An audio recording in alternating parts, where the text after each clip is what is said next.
Hello, my friend. I have exciting news. Today we have hit 200,000 quilt makers from around the world over in my community, Quilt Along with Pat Sloan at Facebook. That is so exciting. It is so exciting that 200,000, think about that. What is the size of your town? Now, I live in a very large area, but many of you live in a smaller community than mine, smaller than 1.2 million, but 200,000 people is a lot of people. It's the size of many towns. And we are quilt makers and we rock. We rock. It is an amazing group. If you're not there, you need to come over. Links are below. And the thing about it is you make the group wonderful. It is you. Because when you come with an open mind. You come with friendship. You come with support. You come with help. You ask for help, you give help. It is just so, it gives me goosebumps, just gives me goosebumps to think about how wonderful it is to have all of you there making the community an incredibly supportive and safe place for quilt makers. You help new people, you help new quilters, you help those who are experienced. Not all of you'll hit a snag. Everybody hits a snag at some point, and it's just awesome.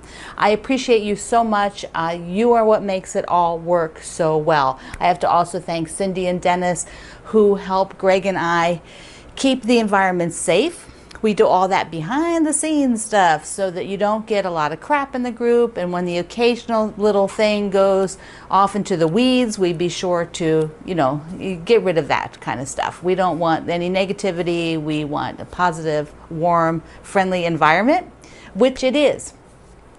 So excited. I hope you come on over there and join us if you're not there yet, and have some fun, have some quilting fun. Okay, what else are we going to talk about? What can top that? Well, nothing can top that for me today. Cindy and Dennis and Greg and I are just over the moon. We are over the moon. It is just so exciting, and nothing can top it for today. But I am going to show you how to trim the old school block of the month for July. Kim Needswicki was the designer. She had a little bit different way of handling the block, and I'm going to show you how to trim it.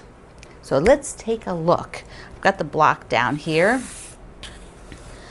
For doing the math, making everything workable for sizes, for cutting things, these are all 3-inch finished. So this block right now, because it has the seam allowance, is 9.5. It's 9.5. But in order to make the final block 12 inches, which means we're going to be putting it on point and putting these side pieces on. There we go. We're going to be putting on point, putting these side pieces on all four. This centerpiece has to actually be trimmed down to 9, which is 8.5 finished. So it's a little bit different, but fun, and it's fun to learn how to do new things. So I am going to take my ruler, and what I'm looking for is I need to trim it to 9, which means I have to use this diagonal line religiously here. It needs to be on this diagonal seam, and I want to have the 9 at this corner, and I want to have the 9 at that, right at the intersection where it's coming together. Do you see the 9 is there? And then over on this side, let me just push it over there. This is also hitting right at 9, is right on that seam. The 9 needs to be on the seam for everything. See, and let me get that one, and that one's too.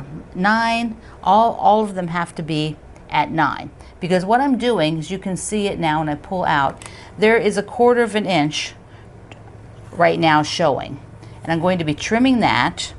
But the diagonal is what keeps you from having your points chopped off. The 9 has to be hitting right at those corners. So I am going to cut 2 sides, and then okay, so I've got 2 sides trimmed off. Whoops, I didn't get quite through that one. There we go. And now I'm going to rotate it. I could have put it on the rotating mat, but I didn't think about that. Those would be very useful for this. Now at this point, my 9 is down in this corner, And the 9 will be where this seam is. And let me show you. This 9 will also, this diagonal has to be straight on. Get it right on there. You're going to chop that point off. So I'm going to pull in. And you can see up here, my 9 is hitting right at the edge. I don't want 9 to be up higher or down lower. It needs to be right at that point. And now I'm ready to trim. So I can do, I've got each of the corners has the seam coming right out to the corner. And that way you're not chopping off any of your points. So I would be cutting these two, and now I have a 9-inch block. With the 9-inch block, I will be taking her directions and sewing the 4 triangles on. So we have an on-point block, like this. Okay, let me go sew it. And here it is, on point. Now this also has to be trimmed down to 12.5 by 12.5 so that it matches with all the other blocks. And I'll just show you that real quick because it's pretty easy. These are slightly oversized outside triangles. Your big key here again is not cutting off these points, and the goal is to get a 1/4 inch. You're going to go to your 1/4 inch mark on all 4 sides before you start trimming. Be sure that all of them are at a 1/4 inch, and then you just trim 2 sides and rotate and trim 2 sides. So I've got to adjust these a little bit. There we go. And I am ready to trim and trim. Now, I know some people will do this business. I don't feel comfortable with my accuracy on doing that, so I don't. And then we have 2 lines that you are totally right out to the edge, so that's all accurate. Trim and trim. For our final block, whoops, I might have a nick in that blade. All right, so here's our final block. Ta-da! I'm so excited. Yeah, because I added more peach this time. I want to get all the blocks up on the wall, but of course I put the one charm pack quilt up there, and I'm not taking that down until I sew it together. So these will be shown all together a little bit later. I am doing these little churn dash blocks with it. I had to sew. Can you see all the seams there? See those? I sewed a bunch of pieces together. Here's another one. I just sewed a bunch of pieces together so that I can make enough, because I am working on this quilt, on the old school quilt, with a layer cake plus several other pieces of fabric.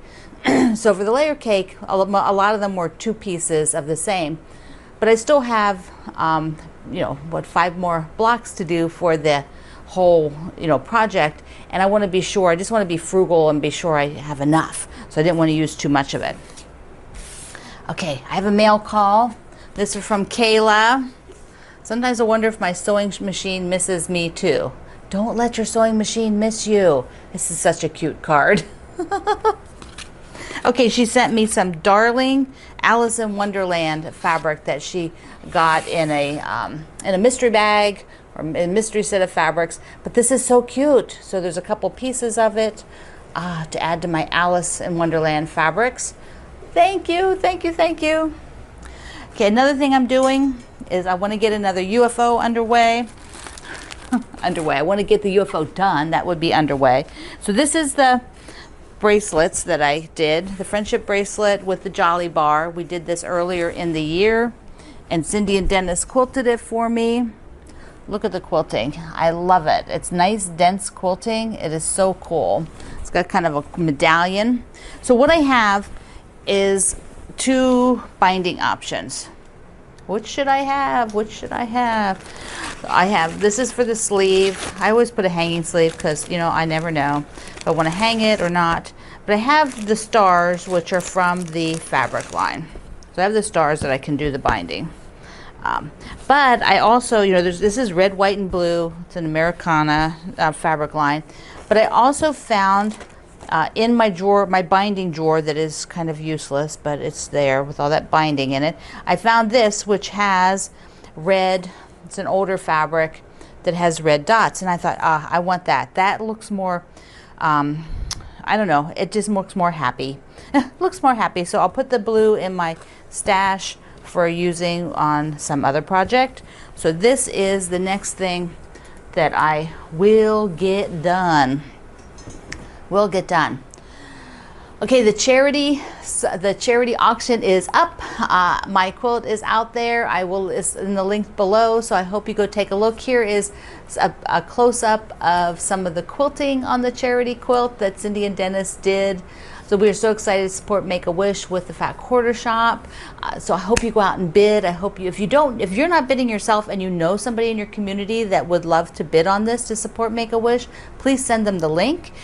You do not have to be a quilter to bid on this. We would love to have as much bidding as we can get. So share out to your community pages at Facebook or on your next door pages. Somebody there might want to support Make-A-Wish. You just never know. Got to get the word out. Okay, what do I have?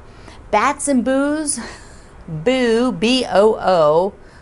Not like liquor.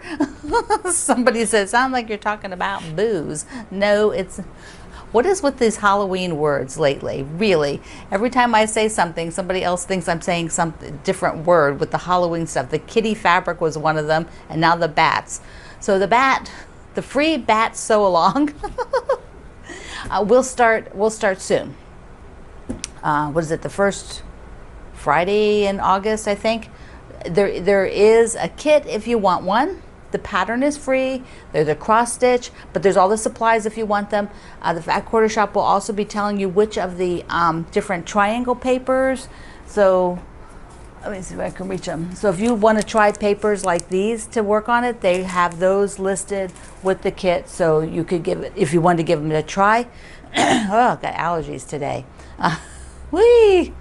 All right. Zoe, that's it. That's it. I think that's it. Yes. Okay, my friend. I love you. Mwah. See you online.